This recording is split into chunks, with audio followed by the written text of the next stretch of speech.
Neste episódio eu convidei a minha prima Manuela, Maria Manuela, quem eu trato pela prima Nela, não consigo chamar de outra maneira, para estar aqui connosco e para falar um bocadinho da nossa experiência como primas, como mulheres, como irmãs também, e vamos começar um bocadinho com a nossa conversa. Lembras-te quando é que foi a primeira vez que nós nos conhecemos?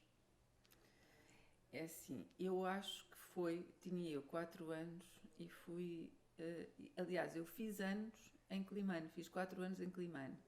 Lembrar-me assim de ti propriamente não tenho uma ideia, mas lembro-me sempre do Pedro e do Paulo. Verdade. A sério? É verdade. É assim, eu lembro-me sempre que era muito pequenina, eu fui fazer 4 anos a Climane, a tua mãe fez-me um bolo, que tinha uma bonequinha dentro do bolo, e é isto que eu me lembro daquele dia. Lembro-me de ter um vestido muito bonito e lembro-me deles serem pequeninos, e principalmente o Paulo ao colo, parecia um bebê. Ele era muito miudinho e essa imagem ficou-me. E isto são memórias de quando eu tinha 4 anos, por isso não pode ser muito mais. Muito mais. Depois lembro-me de o teu pai levar-te para Nampula e eu brincar contigo todo o dia, e todo o dia e toda a noite, pronto.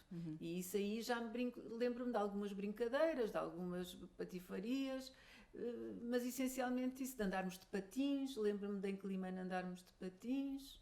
Pronto, tenho assim umas ideias. Lembro-me de vos ver andar de bicicleta, mas por incrível que seja, no primeiro momento, os teus irmãos, chamaram mais a atenção do que propriamente tu.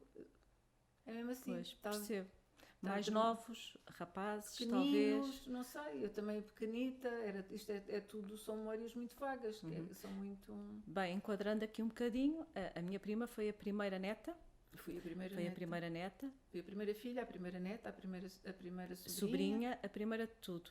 Sim, até aos 4 anos. Até aos 4 anos. Com toda a carga que isso traz. Sim. De bom e de mau também. Mas acho que mais. Aos 4 anos foste a rainha. Fui a rainha, sem foste dúvida. A rainha. Sim. E entretanto, foste destronada de uma vez só por 3. De repente. Assim, não me senti destronada de todo. O engraçado é isso, é que eu lembro-me de não sentir-me preterida. Enquanto quando a minha irmã nasceu, que foi um ano depois, senti. Eu perdi o meu reinado quando a minha irmã nasceu. Convosco não. Não? Não, nunca senti isso. Nunca.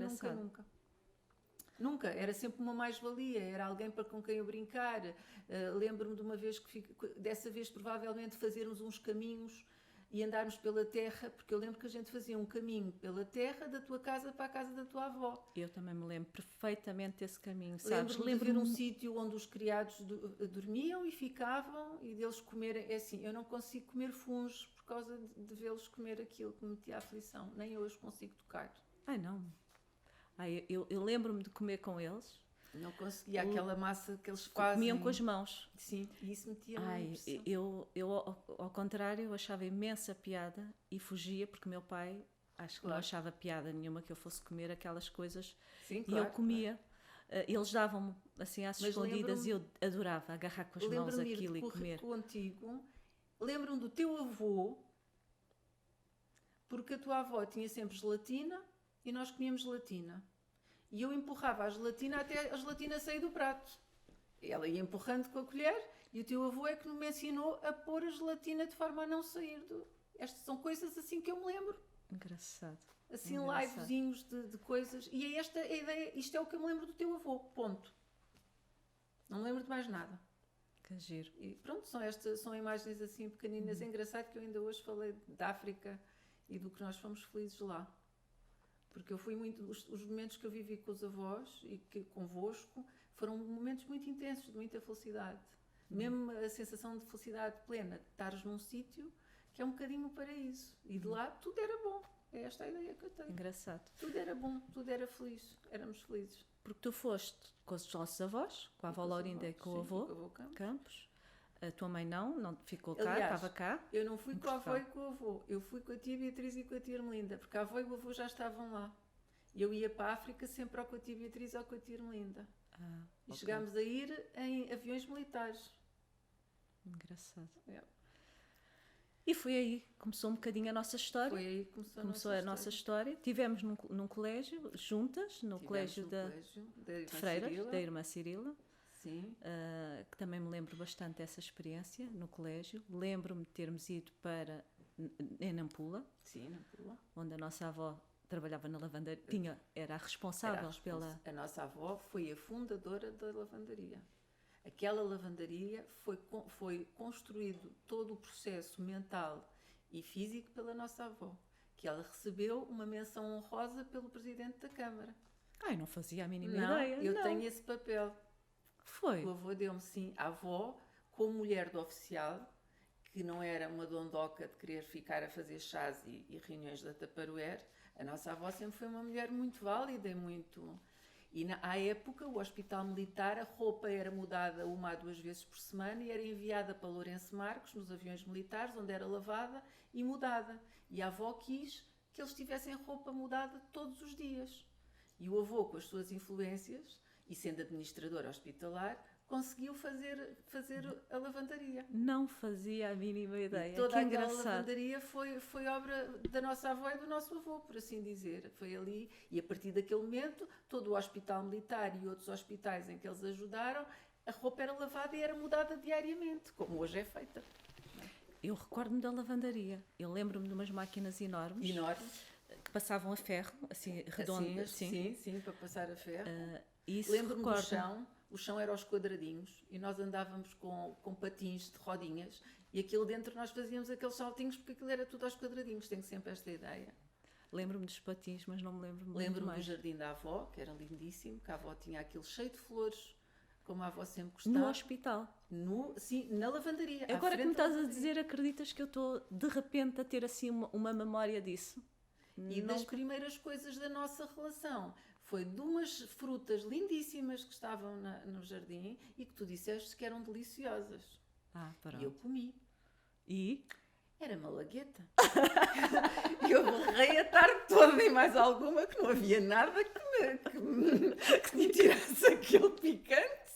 Que eu só me lembro da avó aflita a me querer dar açúcar. Eram as tuas traquinites, que tu eras perfeita nessas coisas, sempre armar. Eu lembro-me tão bem disto. Redondinhas, muito vermelhas, mesmo bonitas. Aí eu disse, aquilo é tão bonito. É bom, aquilo é bom. Tu sabias perfeitamente. Ok. E eu lembro-me de se terem zangado muito comigo da malandrice, porque acharam que era indecente eu fazer uma coisa dessas. Mas eu devo-me ter dado... Era um pouco a nossa... Pronto. E eu era assim, um bocadinho... Eram bastante. Sim, há várias, há mais com muitas histórias. ideias e com muitas coisas, sempre foi assim um bocadinho. E isso foi numa dada altura. Depois, entretanto, nós voltamos a... Vivemos grande parte da nossa vida juntas. Entretanto, sim, já se Por regresso dos militares para Portugal. Para Portugal. Eu vou 25 de Abril, sozinha para Portugal e vou viver para a casa da tua mãe. Sim. E foi assim, com 7 anos fui viver com a tua mãe. Sim. E no fundo ali com a avó também, um bocadinho, mas a avó para nós era aquela... Todos os dias nós íamos à casa da nossa avó. Sim. E entendendo um bocadinho, a nossa família era uma família assim um bocadinho, era muito matriarcal. Sim, era a avó que tinha ali aquela casa, onde os filhos todos os dias, no final do dia, passavam. A nossa rotina era, nós vivíamos na altura na calçada da Carris, vínhamos para a escola que era na Almirante Gago Coutinho, para o colégio, passávamos na Valorinda e só depois é que voltávamos para casa. E sempre.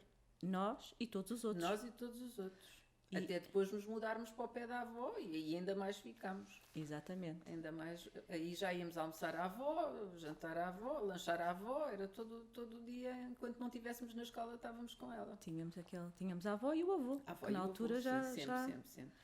E de facto tivemos assim uma infância muito acompanhada. Sim. Com uma avó espetacular. Avó maravilhosa. Espetacular. A melhor avó do mundo, mesmo. Por mais que toda a gente diga, não é verdade. Não conheceram a nossa. Porque a nossa avó foi a melhor. Aquela mulher era fabulosa. Fabulosa. Sem dúvida. Mesmo.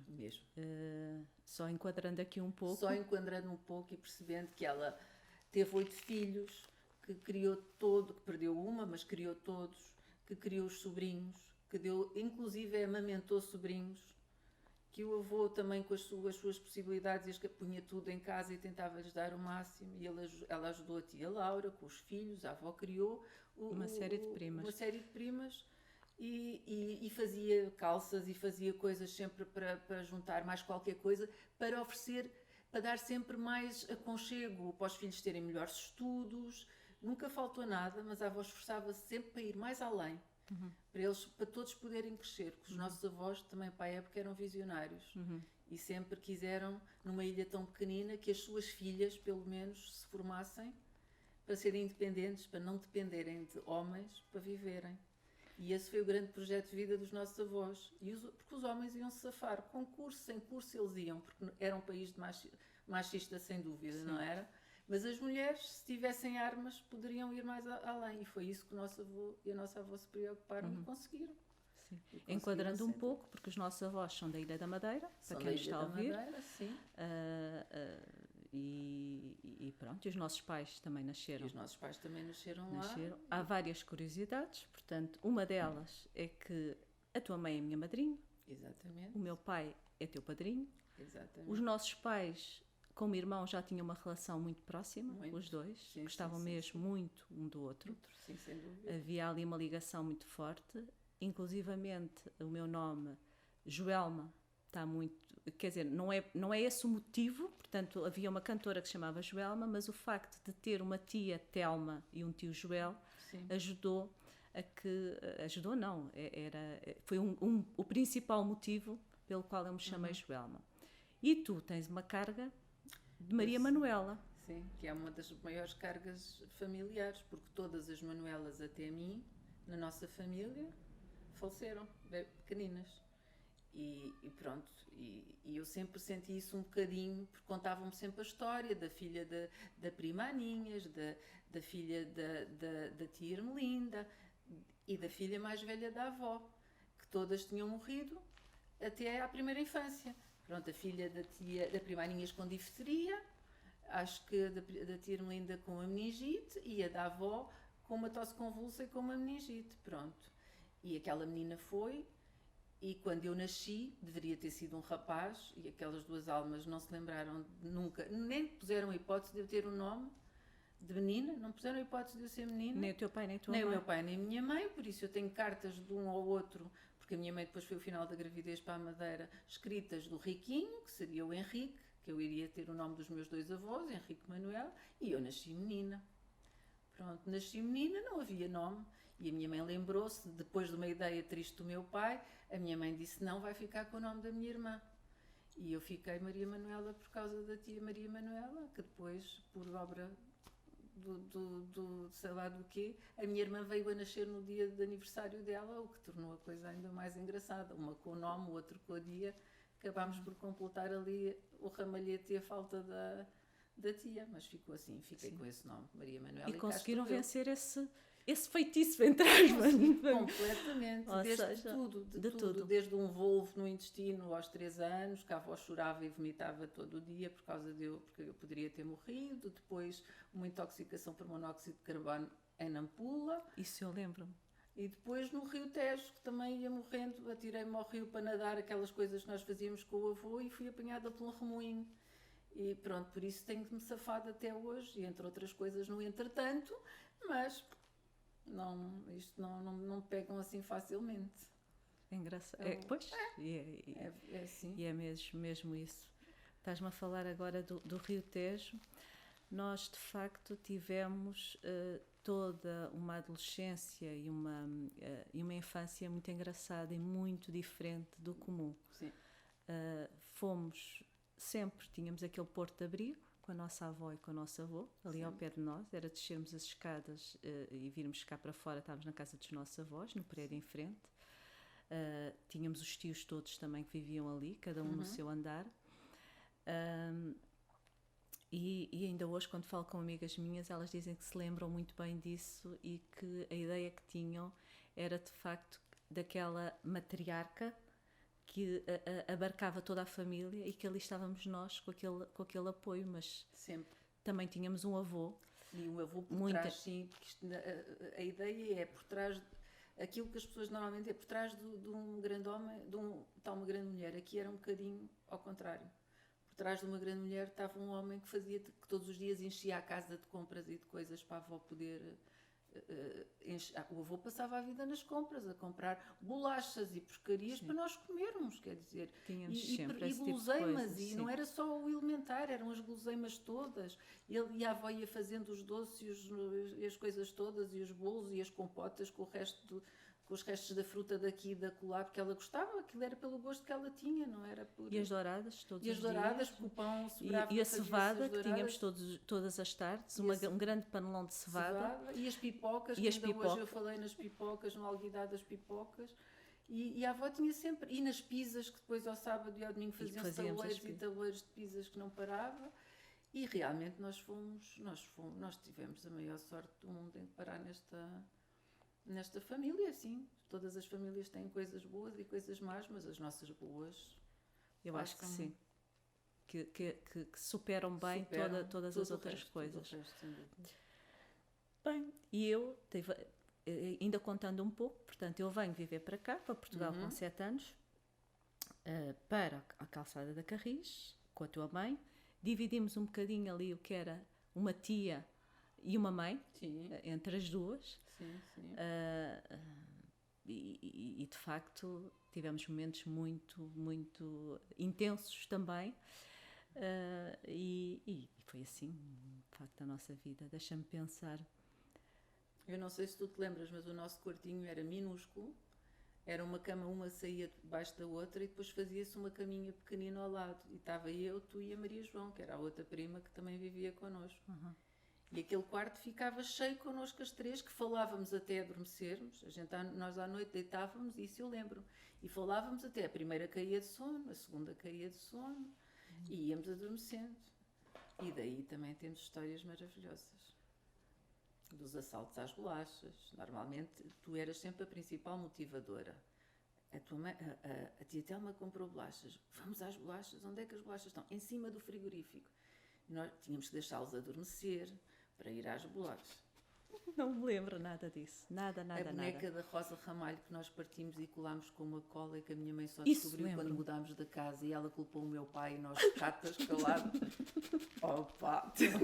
Olha, agora de repente veio-me essa memória. Foi maravilhoso. Foi de facto uma infância muito, muito, muito engraçada. Tu eras uma menina diferente. Nós éramos pessoas miúdas com características muito diferentes. Sim. Eu era uma pessoa, uma miúda muito mais virada para as coisas práticas, acho eu, para mexer, para andar de bicicleta, para fazer. Tu eras muito mais recatada, muito mais, se calhar, introspectiva, muito mais reservada em algumas situações.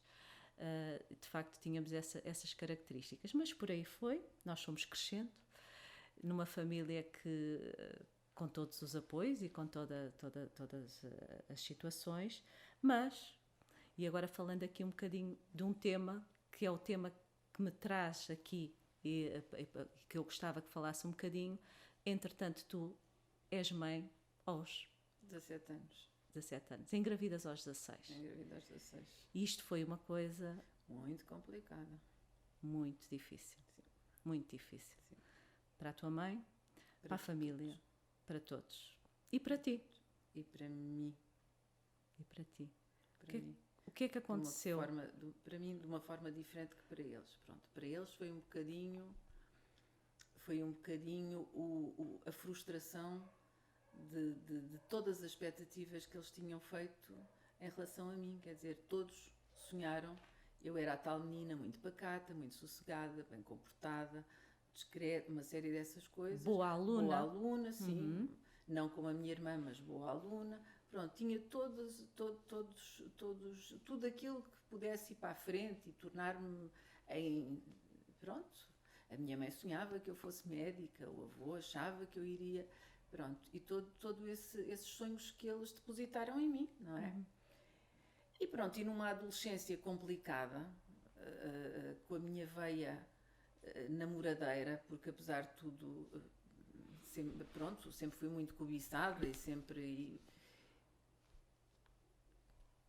E acho que um bocadinho com a parte, vamos dizer, com a contradição da mãe e do avô, de não ter que ser tudo tudo rígido, tudo... o meu espírito de contrariedade da adolescência, próprio da adolescência, fez com que eu me prejudicasse, porque foi assim. Porque eu não acho, hoje friamente, não acho que tenha sido o amor da minha vida, nem pouco mais ou menos. Acho mesmo que foi uma prepotência da adolescência, que nós gostávamos um do outro, mas gostávamos um do outro como os dois adolescentes gostam um do outro. Não foi uma paixão assolapada. Foi um namoro que culminou numa gravidez, pronto, numa descoberta de sexualidade. O pai do meu filho era mais velho que eu, pronto, e as coisas aconteceram naturalmente, como provavelmente aconteceram a muito mais adolescentes à época. A diferença é que eu era bastante inocente no meio disto tudo e acabei por engravidar. Pronto, e ao princípio tentei negar um bocadinho a situação, depois percebi que poderia estar grávida, porque realmente não tinha o período. E falámos os dois e resolvemos os dois que guardávamos aquilo para os dois até podermos, quer dizer, aquilo era entre nós os dois, íamos falando o que é que havemos de fazer, nenhum sabia dar resposta ao outro e o tempo ia passando. Passou por isto. Com uma criança a se desenvolver dentro de mim e com a noção de que teria um filho, mas que não quereria nunca prescindir desse filho. Ou seja, nunca me passou pela cabeça em tempo algum perder o meu filho. Nunca? Nunca. Ou seja, o que tivesse que acontecer, acontecia. E isto eu refiro-me a meu pai pôr-me fora de casa, por exemplo, ter que dar o bebê para a adoção. Pensaste nisso tudo? Pensei. Ai, credo, que horror. Pensei nisso tudo. Digo isto e estou-me a lembrar, eu estou-te a dizer isto e estou-me a lembrar de pensar nisto à época. E pus essas hipóteses todas. Tinha sempre um trunfo, que era a minha avó. E toda a vida ouvi a minha avó dizer que as crianças todas as crianças se criam.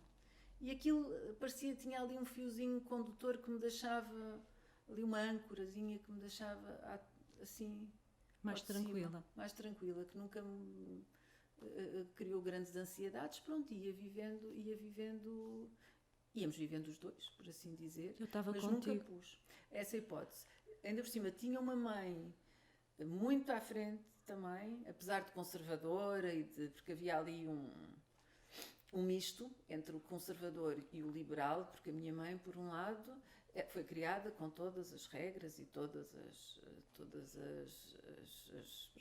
as condutas da época, mas por outro lado tinha uns laivos de liberdade do 25 de Abril e de todas as coisas novas, e era uma pessoa culta, nomeadamente em relação ao aborto, que ela achava que o aborto deveria ser legalizado porque as mulheres deveriam optar por não ter os filhos se não quisessem, Pronto, eu tinha plena noção de que a minha mãe iria-me convencer a perder aquele bebê. Plena noção. E ela ia-me arranjar estratégias para me convencer a perdê-lo, porque eu poderia tê-lo mais tarde. Uhum. Só que aí eram duas coisas. E não digo isto contra a minha mãe. Acho lícito ela fazer isso. Uhum. Acho isso tudo, pronto. Não, nem sequer estou a julgá-la por isso. E realmente, quer dizer, à luz dos dias de hoje, há muitas pessoas que fazem isso. À época, não estou a fazer um projeto de vida, ainda não construí determinadas coisas. Eu nunca pus essa hipótese. E aquela criança iria vingar mesmo que não ficasse para mim. Porque eu não conseguia pensar um dia em olhar para outro filho e nunca ter conhecido a cara daquele. Que eu abdiquei só porque sim. E agora, é incrível. Porquê é que eu pensei as coisas assim? Provavelmente porque eu tenho uma imagem de mulheres mães fortes. E vi sempre a minha avó que teve 8 filhos. E as coisas andaram com mais dificuldade, menos dificuldade, umas vezes melhor, outras vezes. Mas a minha avó e o meu avô sempre me transmitiram o conseguir, não é? Uhum. E porque achava a maternidade um bem maior. E continuo a achar. Uhum. É um bem maior. Por isso eu eu não conseguiria viver com isso. Eu sou um bocadinho melancólica e isso provavelmente ia me deprimir para o resto da vida. Ia limitar, o não ter essa criança limitava mais do que tê-la. Pois. Eu na altura não consegui compreender porque para mim eu fiquei completamente admirada e eu acho que eu fui a primeira pessoa que tu contaste. Foi. Eu lembro foi engraçadíssimo. Na casa de banho. Desataste a gritar, eu tive que tapar a boca, porque era só aqueles gritos que tu davas. Eu fiquei completamente chocada, porque nunca imaginei isso. E na altura já estavas com quase 6 meses, 5 meses e tal, 5 e qualquer coisa. Sim, pai. E não dava mais para esconder a barriga? 4 meses. Era 4? Sim. Não dava mais para esconder. Não dava para esconder a barriga, porque a barriga, incrivelmente, tem fotografias fantásticas da época. Eu estava magríssima e o bebê estava todo enfiado dentro da minha barriga, todo dentro da cavidade abdominal, vamos dizer assim. O que é que se passa? Tu, quando deitas de barriga para cima, a barriga vai para dentro. A minha barriga não ia para dentro, ficava plana. Pronto. E eu estava muito, muito, muito magra, mas não se nota. Perdi a cintura, que eu era muito cintada e fiquei assim só com uma curvinha muito, muito ligeira. Eu era muito cintada e com a anca larguinha e notava-se muito pouco. Notava-se muito pouco. Depois foi muito giro,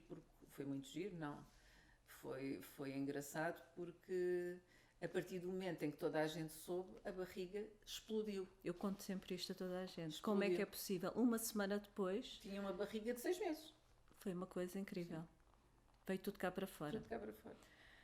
Bem, entretanto tivemos um processo complicado, que foi contar à tua mãe, muito que eu já não me recordo exatamente como é que foi. Eu lembro-me de estar naquele momento, já não me lembro exatamente, mas sei que foi um choque. Não, eu lembro-me. Eu lembro que nós tínhamos vindo de férias e eu sonhei, eu todos os dias pedi, nós tínhamos ido passar 15 dias para o Algarve, para a Vila Real de Santo António, e eu todos os dias pedia a alguma entidade superior que a minha mãe me levasse ao médico e que o médico lhe dissesse que eu estava grávida. E a minha mãe sonhou efetivamente isso. E acordou de manhã desesperada e disse à avó Lorinda isso, e a minha avó disse que não sei, e a coisa ficou por aí.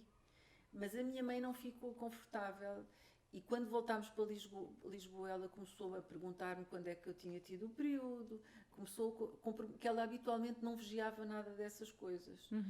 E começámos ali, pronto, as coisas começaram-se a encaminhar, mas ela num processo de negação. Ia vomitar e com aquelas coisas que a minha mãe e a avó somatizavam muito com a parte da náusea e do vómito. E depois, pronto, eu percebo que não tenho hipótese, ou seja, que aquilo vai descambar e resolvo-te contar para tu seres um elemento catalisador disto e ajudar. E ajudar-me.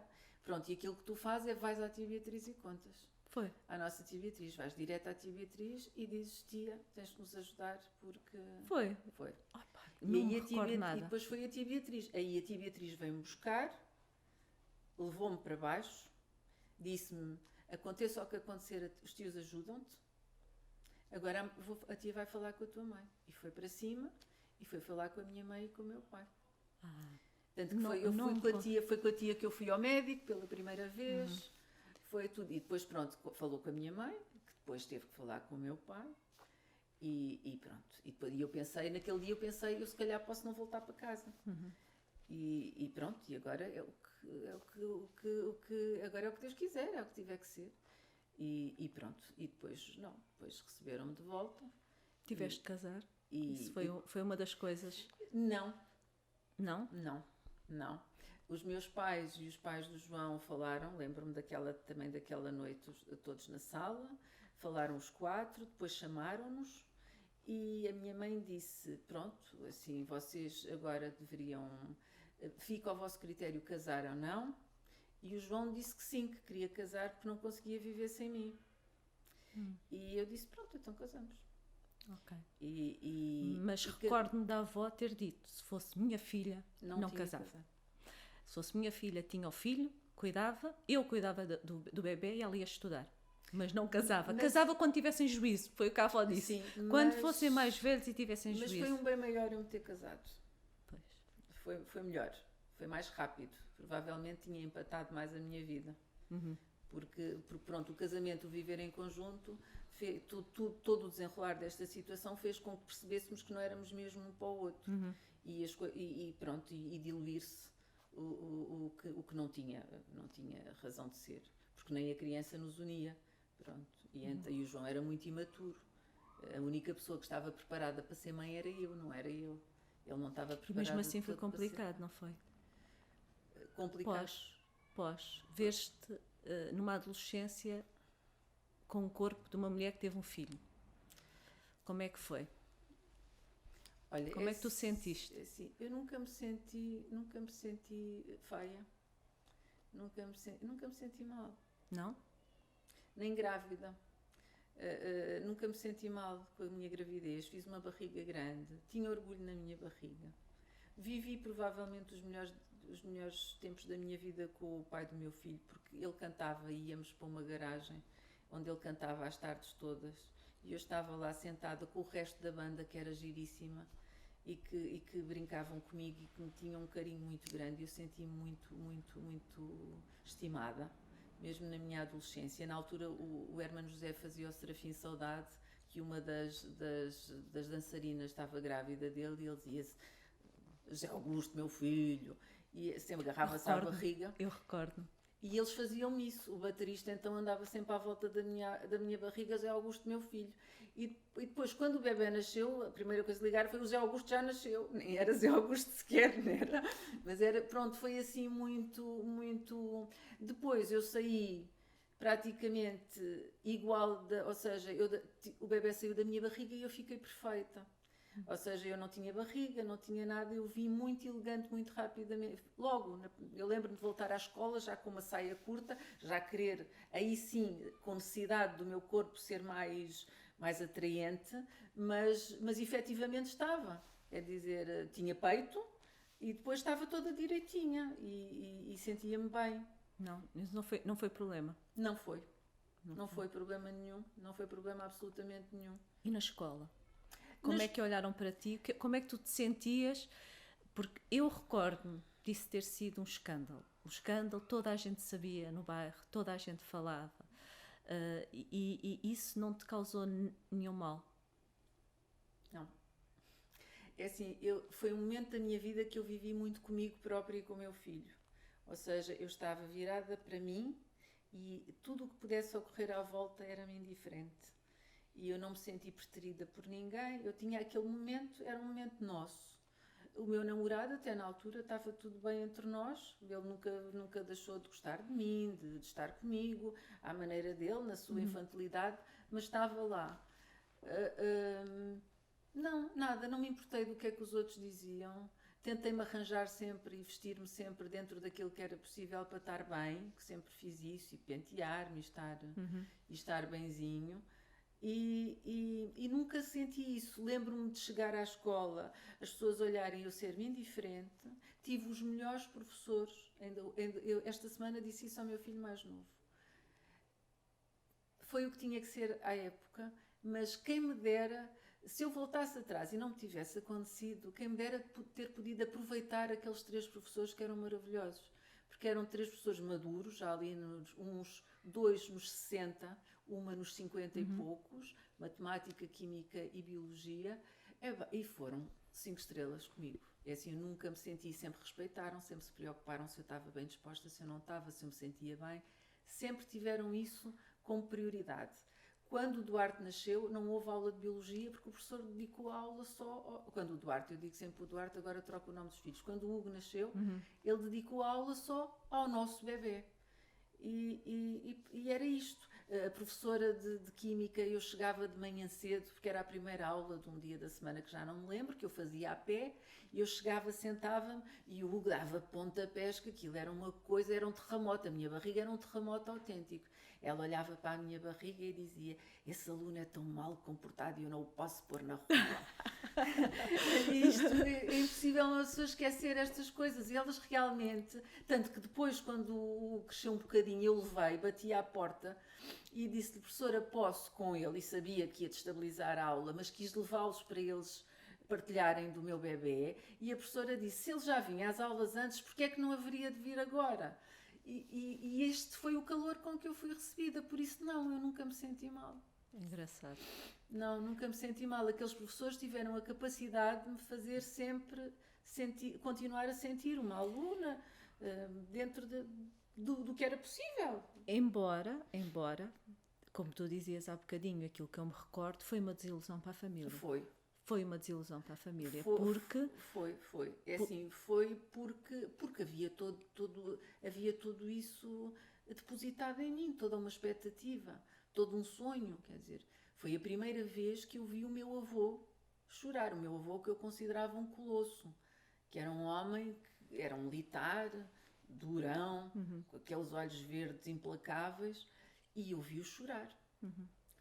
E nunca o tinha visto chorar por coisíssima nenhuma, sem ser por aquilo, que nem era uma morte, nem era uma perda, nem era... E ele chorou. Vi o meu pai desiludido porque na família dele as mulheres realmente tinham filhos aos 17 anos, mas ele não queria isso, ele queria ultrapassar isso, queria ter uma família mais moderna em que isso não se repetisse. E repetiu-se. E repetiu-se porque havia primas minhas e tias minhas que tinham casado assim. Pronto, vi isso tudo, vi a minha mãe com uma frieza. E mesmo isso não te abalou? Magoou-me, mas primeiro estava o meu filho. Mas conseguiste superar tudo isso? Tu sabes, eu na altura, eu não te sei dizer o que é que eu achei de toda a situação. Eu consigo olhar hoje e pensar naquela menina com 17 anos e digo, caramba, era preciso muita coragem, porque eu não teria coragem de tudo isso. Não teria estrutura, se calhar, não teria o apoio ou não teria forças para conseguir passar uma coisa dessas. Isto na prática, sabes que é assim, quando isto tudo aconteceu, há aqui uma pessoa muito importante que eu me esqueci de dizer, que era a minha avó. A minha avó falou comigo ao telefone, a nossa avó falou comigo pelo telefone e disse-me, Nela, a avó toda a vida te disse que todos os bebés se criam. Mas a avó só te pede uma coisa, é que tu continues a estudar, que a avó te acaba. E isto, à partida, foi garantia para o resto da minha vida. Eu teria sempre dali, a avó aceitou-me com tudo, mesmo que em casa as coisas não funcionassem, eu tinha a minha avó. E eu só tinha que cumprir. Pronto, foi extremamente difícil cumprir, porque aí teve a ver com a minha relação com o pai do meu filho. Mas a minha relação com ele, eu percebi que dali não ia... Pronto, e eu tinha que andar para a frente, porque eu tinha que lutar pela minha vida, pelo do meu filho. E foi assim, ele foi para casa, e eu fui de férias para a Madeira, e aí entras tu novamente. Que é dizeres-me que, olha... eu encontrei uns cursos da CEE bestiais, a gente vai, olha, vamos de barco, atravessamos o rio, pá, vai ser giríssimo, e ainda por cima vamos fazer um curso da CEE e vamos ganhar dinheiro, são 20 e tal contos ao final do mês, já viste, é espetacular. E eu disse, ok, tudo bem. E sem dúvida que foi a minha salvação. Aquele barco salvou-me. E pronto, e lá eu olhei para o resto, lá... Encontraste o pai do teu filho e o teu atual marido. Encontrei o pai dos meus filhos, porque é o que ele tem sido ao longo destes anos. Encontrei o meu atual marido. Não, percebi uma série de coisas que estavam erradas na minha vida, não é? Eu achava que era feinha, que estava feinha, porque depois de ter tido o meu filho, pronto, tinha assim um ar mais pesado, toda a gente tinha assim um ar jovem e airoso e eu estava com um ar mais pesado, que o meu marido gostava que eu tivesse. Pronto, tinha ali uma série de alguns recalcamentos causados por ele e ali não, quer dizer, ali eu descobri-me como mulher até, descobri que era bonita, descobri que... Mas eu acho que isso tu sempre achaste, que eras bonita. Não, nunca achei. Não? Não. Eu achei que sim. Nunca achei que era bonita. Eu sempre me preocupei, assim, eu não sou feia, vamos dizer, eu nunca achei que fosse feia. Arranjava-me, pronto, mas nunca achei, eu sempre achei as minhas amigas mais bonitas do que eu, todas as minhas amigas foram sempre mais bonitas do que eu. A maior parte não era por aí. Não. Bem, há essa maternidade, que eu digo que foi uma maternidade com pouca maturidade, Sim. e depois tens uma maternidade uns anos mais tarde. Quase 20 anos depois de ter tido o Hugo, eu jurei a mim mesmo que o filho que eu voltasse a ter, que eu gostava de ser mãe novamente, mas que teria que ser programadíssimo, quer dizer, cirurgicamente programado, para eu perceber que tinha domínio total sobre a minha vida, para ser aquele bocadinho que depois consegui entrar em enfermagem. Formei-me de mão dada com o meu filho mais novo, que fez parte do curso, porque toda a gente o conhecia. Teu filho mais novo? Não, o meu filho mais velho. Teu filho mais velho, com o Hugo. Com o Hugo, porque na altura mais velho. só era suposto tu ires para a medicina.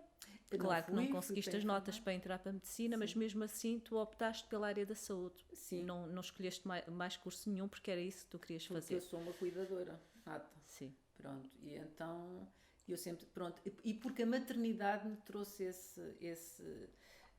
ainda por cima aflorou isso em mim, que é o cuidar, e então eu percebi que eu gostava. Depois eu tive, à parte, o meu parto foi muito bonito.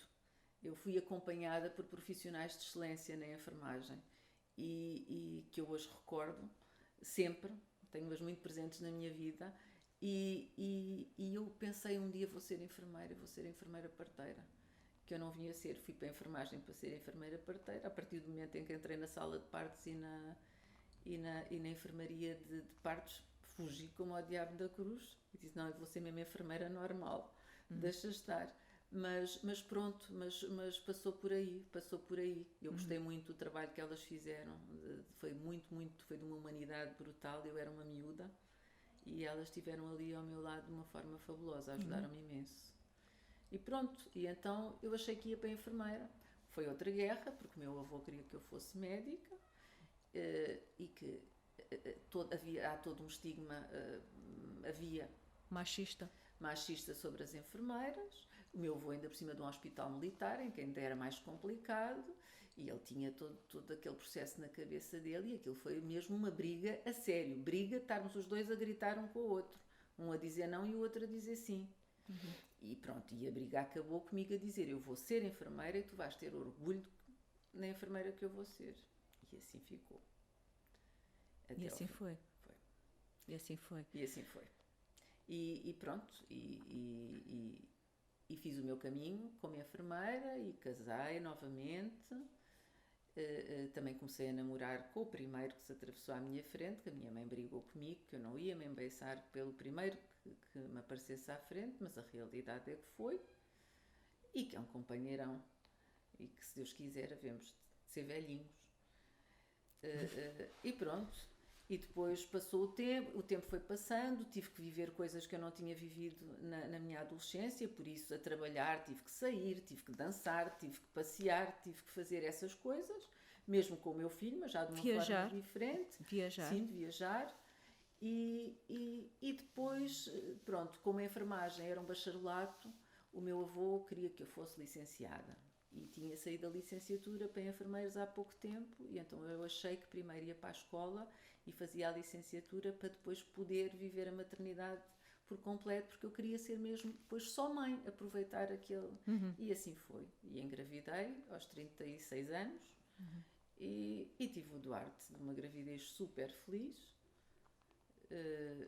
em que outras coisas aconteceram nessa gravidez que não tinham acontecido, que eu só depois percebi, nomeadamente na primeira gravidez, a sexualidade ficou para trás, porque eu não consegui partilhar uma série de coisas, porque era difícil gerir toda uma série de conflitos e houve coisas que ficaram para trás no meu desenvolvimento, que depois só a posteriori, e que nesta gravidez foi tudo de uma forma muito natural e tudo aconteceu, tudo floresceu numa gravidez que foi levada tranquila. Vivida em pleno. Muita coisa de diferente. Deixa-me recordar-te aqui de uma questão quando tu estavas grávida, uma das coisas que eu te disse, porque quando foi o Hugo, tu não amamentaste, ou amamentaste pouco tempo. Amamentei 15 dias. E havia um pouco o estigma na nossa família, que a nossa avó dizia que as mulheres da nossa família não conseguiam amamentar. E aquilo era um dado adquirido. Sim. Portanto, todas as filhas e toda a gente não conseguia amamentar. Sim, depois da avó ninguém. E todos nós sabemos, e hoje em dia quando temos uma criança, que aquela primeira relação entre a mãe e o filho, entre o alimentar, entre o dar, e o estabilizar, o conseguirmos arranjar a melhor posição para amamentar, o estarmos calmas, não é fácil, não é fácil. E eu acho que o facto de muitas vezes já os avós e as mães não terem amamentado, a pressão sobre as filhas que têm filhos, e eu lembro-me de ter acontecido isso, o que chorava, ele está cheio de fome, vamos lhe dar de comer, vamos lhe dar um biberon. E eu lembro-me da primeira coisa que a tua mãe fazia era agarrar no biberon. A primeira coisa que a minha mãe fez foi, o bebê chorava, e a primeira coisa que ela fez foi comprar uma lata de leite imediatamente. Imediatamente, que a lata, à época, era caríssima, lembro-me perfeitamente, que ela resmungava imenso, mas que não faltava porque o bebê tinha fome. E nunca houve o investimento, não, vamos nos esforçar, vamos tentar. Não, nunca houve isso porque ela, à partida, não tinha essa experiência também. Eu recordo-me estar a falar contigo e tu me dizeres, eu ter-te dito, Nela, uma das coisas que mais prazer me deu foi a amamentação. E tu sabes que é uma coisa que eu acho que ajuda na relação com o bebê, ajuda-nos a nós, em termos também físicos, porque a amamentação traz-nos uma série de... o nosso corpo adapta-se e muito mais rapidamente. E tu na altura disseste-me assim, não, eu acho que eu não conseguia amamentar se calhar. Eu lembro-me de ter dito assim, não, tu tens que ler um livro. Eu na altura emprestei-te um livro e até te disse, não há animal nenhum que não tenha leite para o filho, portanto está tudo na nossa cabeça. E tu tiveste uma experiência de amamentação muito mais intensa que as minhas, porque eu cheguei a 1 ano, amamentei até 1 ano e de repente vejo a minha prima a amamentar. 2 anos e meio. E foi porque fechei a loja porque senão o rapaz chegava a uma altura, pedia-me o meu leite, depois a seguir agora o outro leitinho. Eu disse, alto e para o baile, que já não... Já aí chega. Percebi que ele já não se satisfazia, que aquilo era já um vício. Mas enquanto tive, foi até ao fim. E foi giro, porque da minha gravidez foi engraçado, porque a minha maior preocupação foram os biberons. Eu andei a estudar biberons toda a gravidez, porque achava que isso ia acontecer, que tinha acontecido com o primeiro filho. Com o primeiro filho e com a família. E com a carga da família, que era o que tu me dizias. Mas a nossa família é toda. E me disseste, mas tu, porque se calhar a tua mãe também te amamentou. De facto, a minha mãe amamentou-me. E tu devias achar que havia essa diferença entre nós, portanto, e que do lado da tua mãe tu terias toda essa genética que e te dava essa capacidade e eu não. Pronto, de maneira que eu preparei-me para não amamentar novamente, porque eu do primeiro filho realmente eu não tinha paciência, ou seja, ele chorava e eu não tinha paciência, porque eu não tinha idade para ter paciência. E pronto, é um bocadinho assim. E os biberons à altura eram terríveis e as tetinas eram horríveis e eu estudei isto e comprei uns biberons XPTO que ficaram imaculados dentro do saquinho. Nunca usei, porque foi maminha, como ele dizia, até sempre, 2 anos e meio e maminha. E foi lindíssimo, foi uma experiência fabulosa, muito, muito, muito, muito bonita, com uma grande cumplicidade e uma grande tudo. Mesmo entre nós era uma ligação única, é o continuar a estarmos ligados, passou do cordão umbilical para a maminha e tenho fotografias muito giras, sempre com ele com a mãozinha na maminha, que era o ansiolítico. Eu chamava-lhe, quando ele punha a mãozinha assim dentro da camisola, aquilo estava lá com as ansias dele, era nervoso, ele esfregava e acabava por se acalmar. Tão giro. E pronto, e foram 2 anos e meio de amamentação, de paciência, mas aí eu percebi o que é que tinha faltado na primeira, tive plena consciência do ter que esperar, do ter que o despir, do ter que arrefecer para ele acordar, todo aquele tempo que tu tens quando tens uma certa maturidade e não tens quando és nova, tão nova principalmente, não é? Que tens um dia todo para gerir com outras atividades pronto, e esse bocadinho realmente não deu para o meu primeiro filho e deu para o último, pronto, e correu tudo bem, graças a Deus, e ele é um colosso. E depois percebi no crescimento, percebi na doença, quando eles estavam com febre, o Hugo reagiu de uma maneira, ficava prostrado, anorético, completamente riado. O Duarte tinha 40 de febre, andava aos pinotes e aos pulos e aos saltos, e depois a febre passava e já estava. Nunca derriou. Pronto, todas essas características que realmente eu percebo que um é muito mais robusto do que o outro. do ponto de vista de resistência. Não que não sejam os dois saudáveis, mas o Duarte é mais resistente que o irmão, sem dúvida. E pronto, e a nossa proximidade é muito a nossa cumplicidade e empatia, se bem que isso também é. Mas é muito grande, é uma experiência muito, muito, muito, muito bonita. E a partir daí eu fomentei e ajudei imensas amigas a seguirem os meus passos. E aí também tive uma luta para manter as minhas horas de amamentação durante 2 anos e meio, porque a lei diz que tu, enquanto amamentares, tens direito. E isso causava muito desconforto nos pares, porque no meio de mulheres, e as mulheres não compreendem isso. E fazem jogos contigo de manipulação e estamos todas no mesmo barco, quer dizer, todas podemos passar por aquele momento. E no entanto elas eram muito tinhas que fazer prova agressivas. Que amamentavas. Nunca foi preciso, o médico passava-me o atestado que eu apresentei, mas eu nunca tive, sempre tive muito à vontade com isso, porque eu realmente estava a amamentar, eu não tinha nada, não estava a inventar. Eu sempre digo, no dia que quiserem que eu dê uma esguichadela, estão à vontade.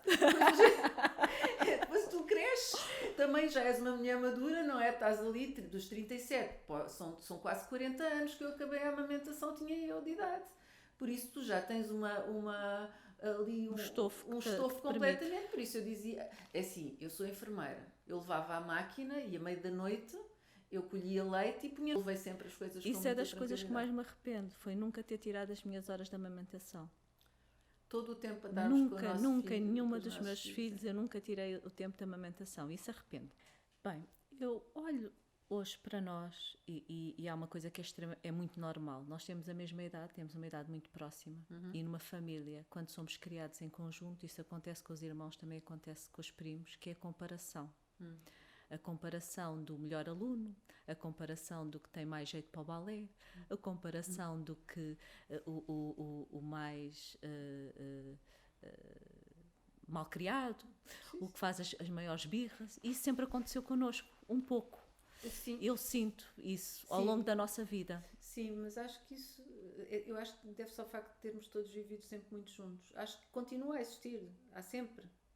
A nossa família é muito grande, é sempre porque as gêmeas são muito boas alunas, porque não sei quantas é muito bem comportada, porque a outra é mais... Acho que é uma tendência. Mas eu acho que é um padrão de algumas famílias. Não acho que seja de todas as famílias. Também não sei se todas vivem com a proximidade que nós vivemos tantos. Exatamente. Mas muitas vezes até acontece com os próprios irmãos. Mas eu acho que isso é algo que também se pode... são decisões que nós tomamos. Comparamos, não comparamos. Sim. Embora a nossa mente, naturalmente, nós acabamos por comparar. Por exemplo, o meu filho, o primeiro começou a falar aos não sei quantos meses, o outro fala ou não fala.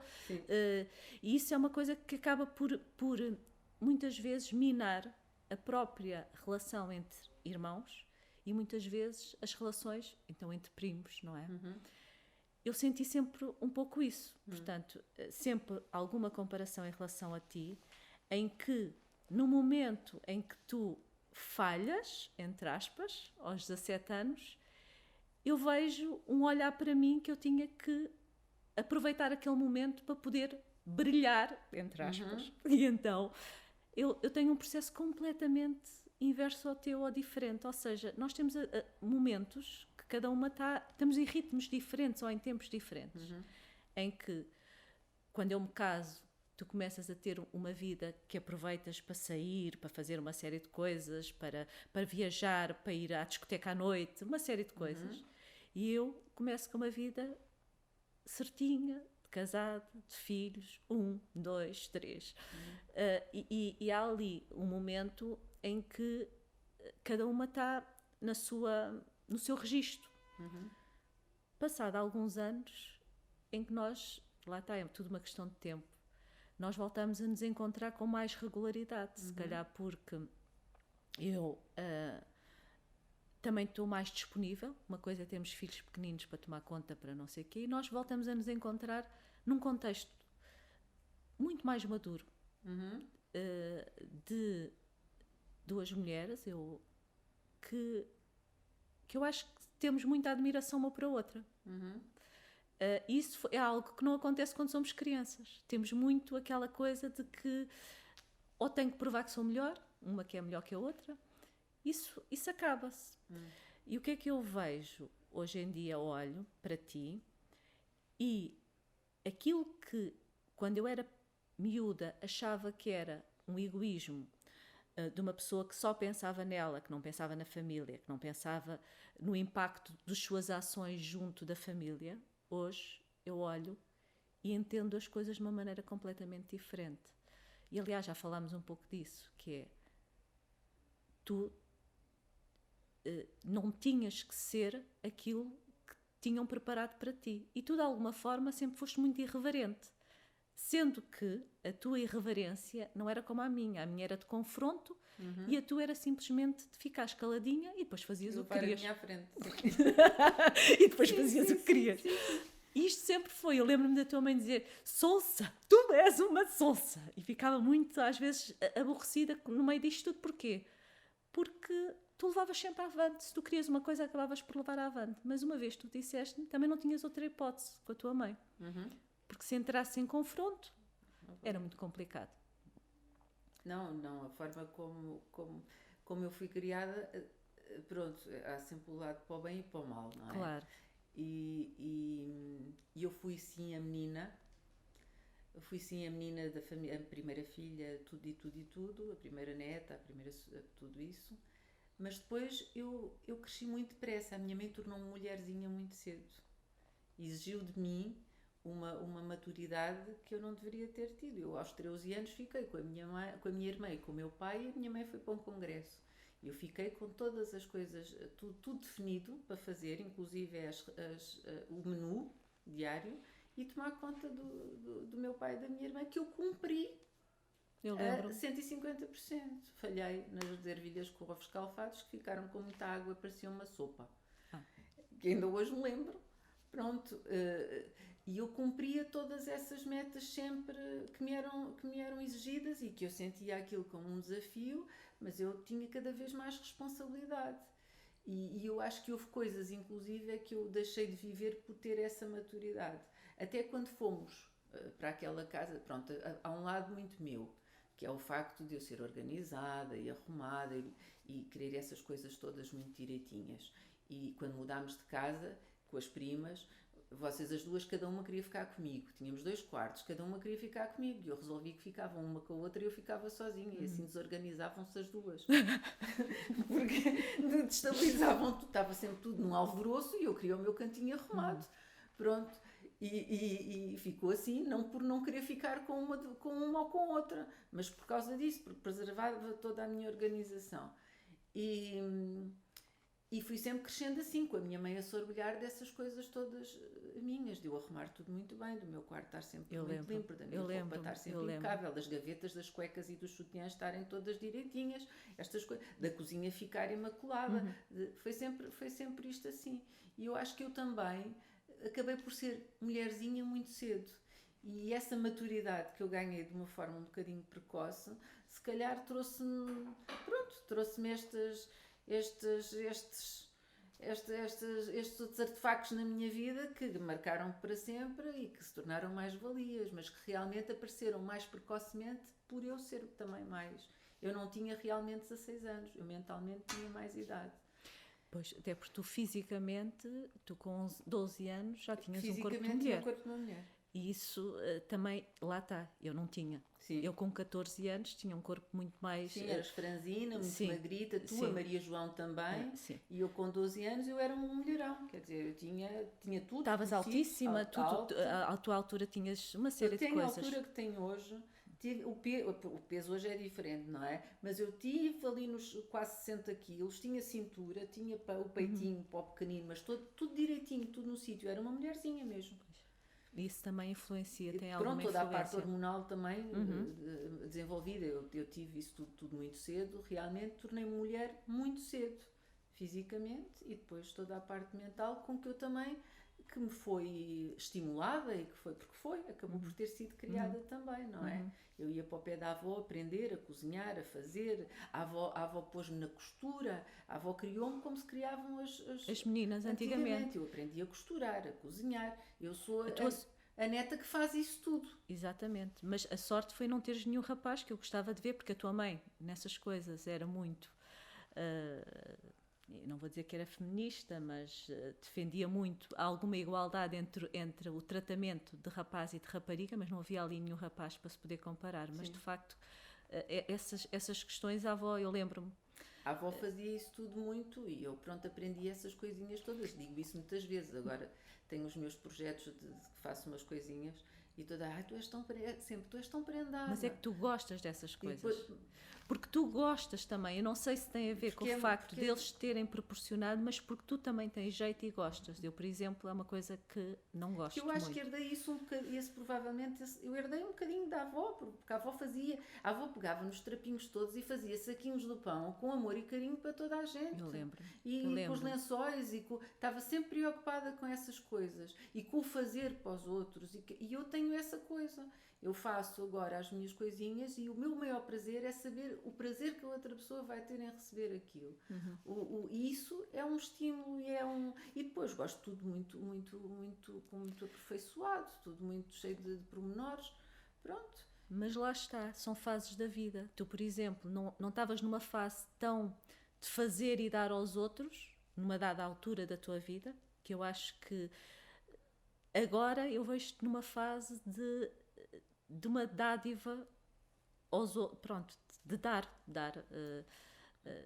Vou dizer mais ou menos, porque é assim, a partir do momento em que eu tive capacidade própria financeira, por assim dizer, económica, as minhas amigas de coração, as pessoas que viveram nesse ato de tempo até eu ter filhos, eu sempre fui muito generosa e elas sempre me tiveram com isso. Ou seja, a minha amiga Ana Isabel vinha à minha casa, levava sempre um tupperware de canja, mais 2 pãezinhos.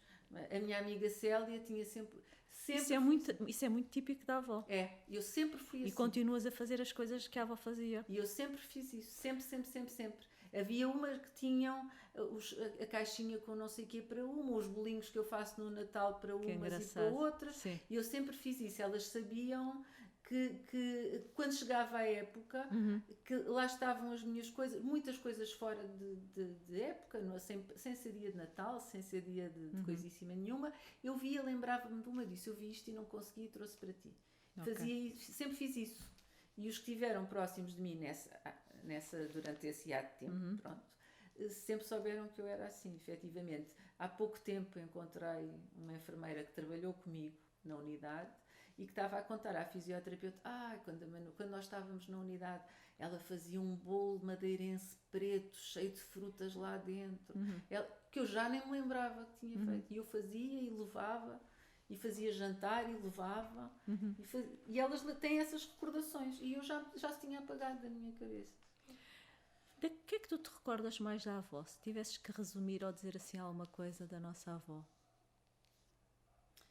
Que ensinamentos? Que coisas? Há 2 ensinamentos que me marcam como mulher. As pessoas podem se rir, mas que eu acho que são fundamentais. A minha avó dizia sempre que era: nós nunca dizemos tudo aos maridos. Eu sempre achei isto muito sábio. E ela tinha razão. Depois dizia-me também que era nos nossos dinheirinhos, conforme nós organizássemos os nossos dinheirinhos, que nós devíamos ter sempre um só nosso.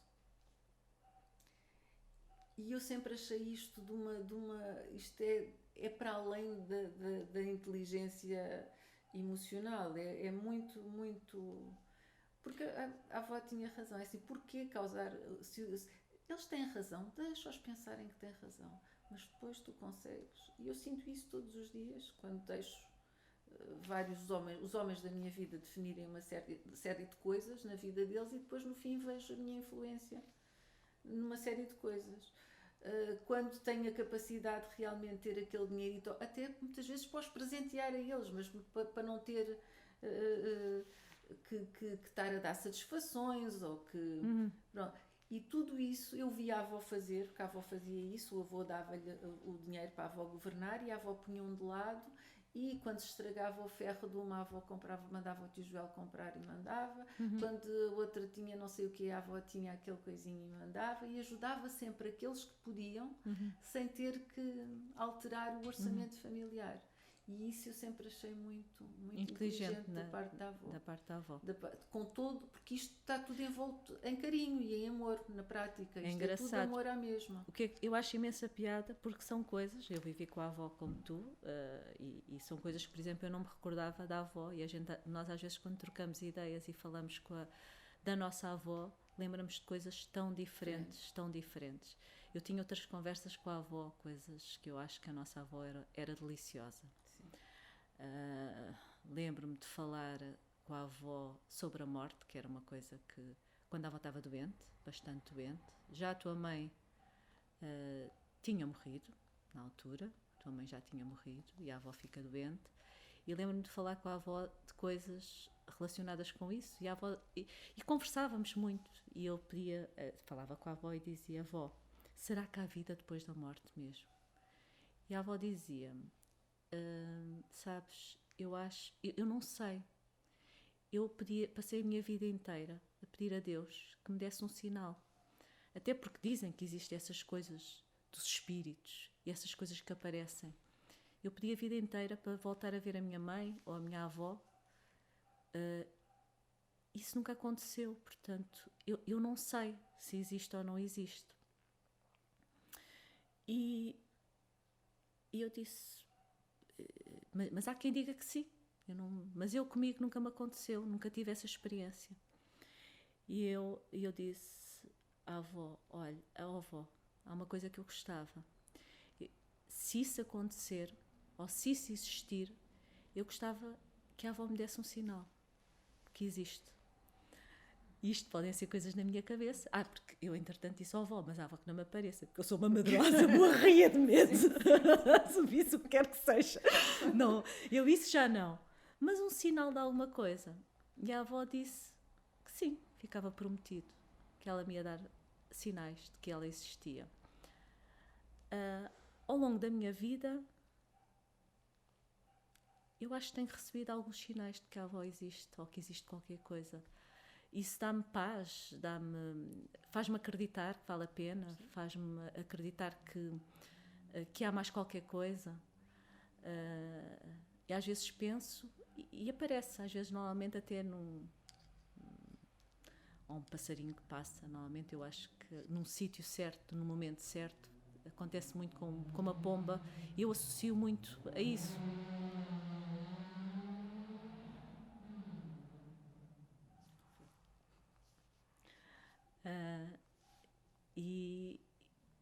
E eu penso nisso.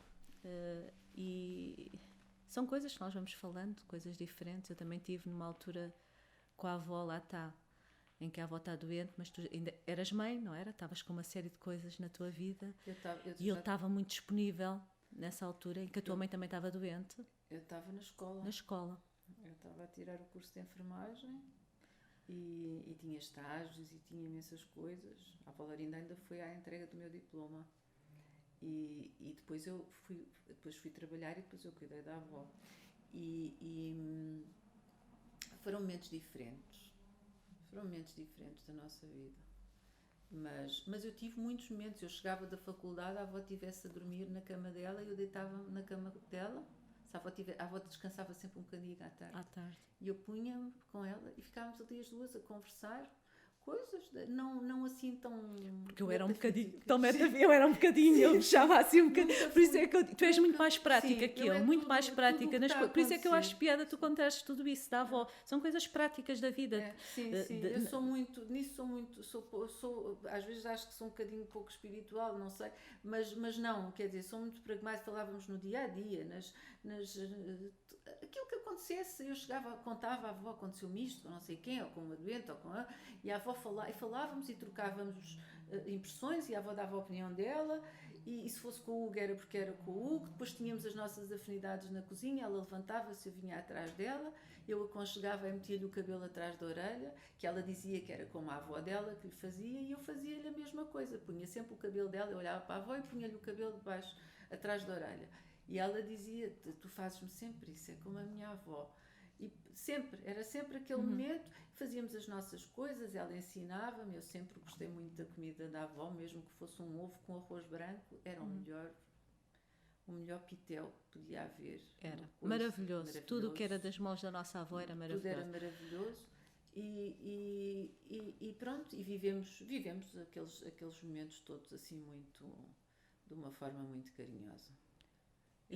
E tu se calhar não reparaste, ou não, se calhar nunca pensaste nestas coisas às vezes que acontecem nas famílias. Há coisas que voltam-se a repetir nas famílias, e eu recordo-me da avó-me contar que ela tinha tido exatamente a mesma situação que eu.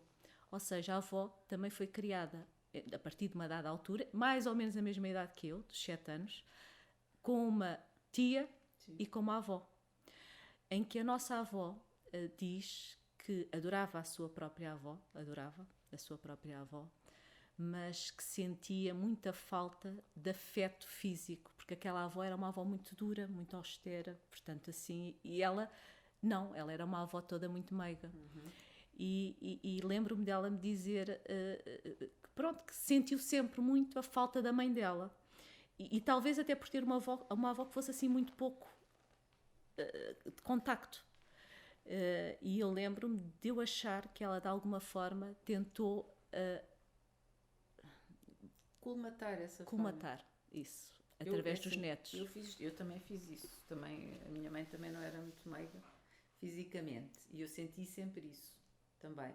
E depois eu vivia convosco, e tu sempre foste muito pegajosa, andavas sempre colada a toda a gente. E à tua mãe? Ou era coça-me o braço, ou era esfrega-me não sei aonde, andavas sempre nisto.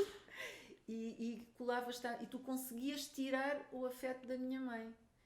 Porque tu conseguias, a minha irmã também, as duas, principalmente as duas, porque eu já, a Maria João, já não tenho sequer nem sequer levanto esta situação. Mas vocês as duas conseguiam-lhe tirar o lado afetuoso. Para mim, o lado afetuoso era quando ela me esticava o cabelo, quando, de alguma forma, fazia ações que demonstravam que ela gostava de mim, porque a minha mãe, efetivamente, não era afetuosa. Eu senti que estava a fazer o mesmo caminho, tal e qual, sempre. Isto também, volto a dizer, como já disse anteriormente, não estou a julgá-la, era a maneira dela ser, que ela provou-me toda a vida que me amava incondicionalmente. E eu tenho uma paixão assolapada pela minha mãe, mas efetivamente, do ponto de vista físico, ela não era o forte dela, o lado físico, o lado psicológico é que era o lado forte. Minha mãe trabalhava todo o intelecto e toda a forma de gerir os afetos connosco do ponto de vista psicológico. Racional. Muito racional. Muito racional. E pronto. E eu percebi que estava a fazer a mesma coisa com os meus filhos, e que eles iam sentir a falta do toque, porque eu senti. Eu sempre senti. E foi preciso a minha mãe adoecer para eu lhe tirar isso, para eu beijá-la e ela deixar-se beijar. Até ao desespero, até se ouvirem o repenicado dos beijos, e ela dizia: mas filha, estamos no hospital e os médicos ouvem. Eu dizia: mas eu não quero saber que tu és a minha mãe. E era assim até ela entrar no bloco. E pronto, e aproveitei-me ao máximo dos últimos tempos da minha mãe para receber isso. E prometi que não fazia, que tinha que ser mais afetuosa com os meus filhos, porque nós precisamos o toque é imprescindível à vida. Faz falta, porque mais tarde nós conseguimos perceber que há outras formas de amor, ou seja, há muitas formas que não passam pelo toque, mas de facto, quando somos crianças, mais tarde sim, mas quando somos crianças nós sentimos essa falta do beijo, do aperto, que era o que a nossa avó tinha. A nossa estava avó era sempre, sim. muito de colo, era Sim, muito sim, sim, de sim, deitarmos a cabeça ao colo dela. Sim, sim, sim, sim, sim. E sempre foi, Sim, e sempre foi foi. com todos Com todos os filhos, netos. com todos os netos, com todas as noras, Sim, com todas, e todos com os todos genros. os genros. Portanto, a avó Sempre, era, sim. era uma mãe para todos. Era, Todos a tratavam por mãe, sim. os genros, as noras e tudo isso, mas de facto ela era mesmo E era uma alguém pessoa muito querida. perfeitamente. Eu hoje, engraçado que eu hoje tive essa conversa com umas amigas minhas. Estávamos a falar dos preferidos, sim, porque eu era a preferida do meu avô. Eu disse do meu avô, eu admito que sim, que tenha sido a preferida. Da minha avó, não. Eu acho que a minha avó gostou dos netos todos por igual. Eu não me senti nem preterida, nem preferida.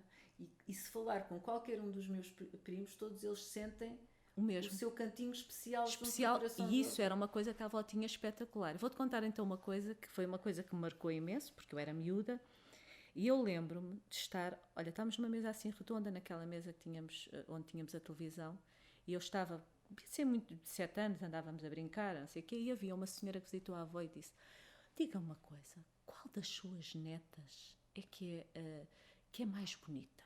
Qual delas? Qual é que gosta mais? E a avó, qual é que eu gosto mais? São as duas diferentes, não estou a perceber. Mas das duas, assim, e sempre a puxar. E eu só esperava para ouvir a avó dizer que eras tu. Que eras tu. Não, tu. Eu pensei, não, a avó não vai dizer. Será que ela vai conseguir ouvir da minha avó? Ela insistiu, e a avó nunca disse. E a avó, e eu de facto não consigo dizer, nem que eu era a querida da avó, nem que o meu irmão Paulo era o querido da avó. Não era. Ela tinha essa capacidade de tratar todos de uma maneira... Ela soube tratar todos como preferidos. Exatamente. Todos. E eu acho mesmo, isso... por exemplo, no caso da tua irmã mais nova, que foi quem viveu desde sempre com ela, eu com a avó nunca me senti preterida em relação à Linda. Enquanto o avô já tinha ali uma marcada, relação especial, nitidamente. Com a Linda, mas a avó não. A avó mesmo, ela viveu com ela como eu vivi, como vocês viveram. Quer dizer, estávamos todos no lugar da avó na mesma quantidade, na mesma qualidade. Tínhamos o mesmo espaço cada um. Não havia diferenças. E lá está. Eu não me lembro da avó comparar muito. Não. Eu acho que isso era muito do nosso avô. Muito mais... Sim. muito mais racional, lá está. Sim. Porque... o classificar, o ver, o comparar, sim, muito mais. Militar, toda a forma militar com que ele viveu a vida toda terá fomentado isso, não faço ideia. Mas seja como for, o avô sim era muito competitivo e era.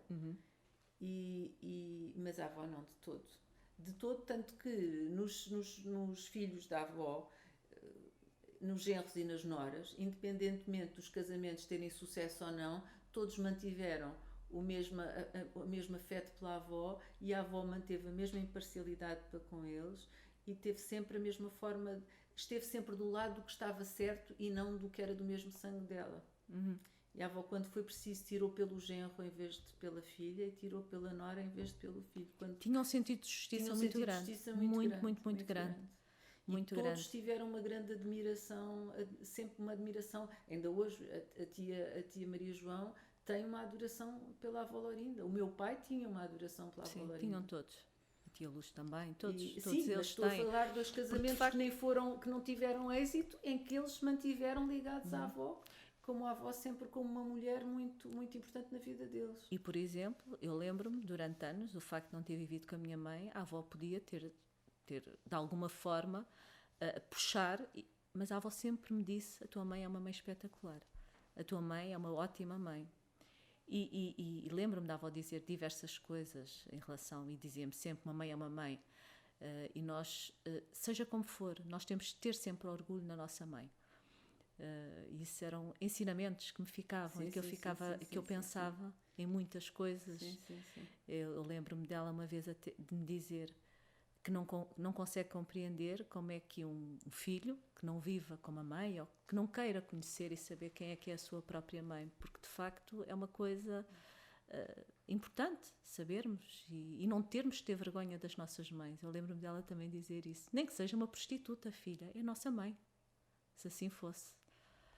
portanto é uma coisa que eu acho que era de uma sabedoria, de uma inteligência, de uma, sei lá, espetacular. Sim. A nossa avó, não era? Sim, mesmo. Uma mulher fabulosa. E foi isso que ela nos passou, e isso é um legado muito forte, não é? É. E acabou por sedimentar uma série de valores dentro da vida de cada um de nós, de cada um dos netos, de cada um dos filhos, mas principalmente dos netos. Eu tento passar para os meus filhos, é difícil, mas eu tento fazer coisas da avó Lorinda para eles saberem que era da avó Lorinda. Era A da avó avó. fazia, a avó, principalmente para o que não conheceu a avó Lorinda. Mas pronto. Nós temos aqui uma coisa que às vezes nos lembramos e é algo que nos marca muito, que é o facto de nós termos vivido muito mais anos do que a tua mãe viveu. Sim, A tua mãe viveu até aos 46. 46 anos. E eu vou fazer 54. Já vivemos alguns. Alguns, sim. E temos aqui alguma missão também. Mas E eu é- acho que se ela fosse viva estaria muito feliz de ver algumas coisas em relação, pronto, como tu estás, como está a filha. Mas essencialmente há uma coisa que eu acho que ela ficaria muito feliz, é de saber que nós somos bastante amigas uma da outra. Sim, sim, sim, sim. Sim, sim. E eu lembro-me disso. E a gente falou muitas vezes disso, que era uma das coisas que ela dizia: tratem-se como se fossem irmãs, porque eu criei-vos como se fossem irmãs. E pronto, é isso.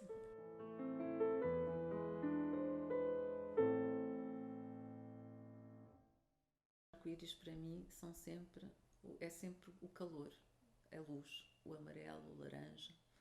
Eu sou uma mulher de cores fortes e quentes. E são as minhas cores favoritas. É sempre, gosto muito, muito, muito de laranja e de amarelo, das duas, do sol.